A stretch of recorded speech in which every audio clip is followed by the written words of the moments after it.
এক কৃষক লাঙল দিয়ে হাল চাষ করছিলেন। হঠাৎ তার লাঙলে কিছু একটা বেজে গেল।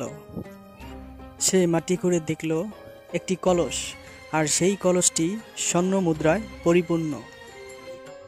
সেই কৃষক কলসটি নিয়ে বাড়িতে গিয়ে সেই কলসটি লুকিয়ে রাখলো, আর তার স্ত্রীকে বলল, তুমি কলসটি বা এই কথা কাউকে বলবে না। যেই কথা সেই কাজ। তার স্ত্রী নদীর ঘাটে পানি আনতে গিয়ে দেখে তার একটি বান্ধবী পানি আনতে গিয়েছে। তো তার সাথে দুই এক কথায় তাকে বলল, আমার স্বামী গুপ্তধন পেয়েছে রে, তুই কাউকে বলিস না। সেই বান্ধবী তার বাড়িতে গিয়ে তার স্বামীকে বলল, ওর স্বামী হাল চাষ করতে গিয়ে গুপ্তধন পেয়েছে, তুমি কিন্তু এই গোপন কথা আর কারো কাছে কইও না।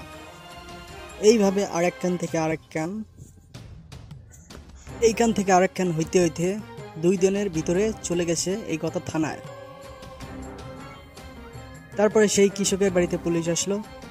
পুলিশ কৃষককে বলল, বেটা, গুপ্তধন কোথা থেকে চুরি করেছিস বল। চুরির মালকে গুপ্তধন হিসেবে চালিয়ে দিতে চাও, ভালো তো চালাক হইছো। কৃষকের তো স্বর্ণ মুদ্রা গেলই, তারপরে হলো 6 মাসের জেল।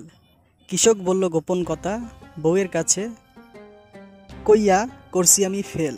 তো ভিডিওটি ভালো লাগলে আমাদের চ্যানেলটি সাবস্ক্রাইব করবেন এবং আমাদের সঙ্গেই থাকবেন।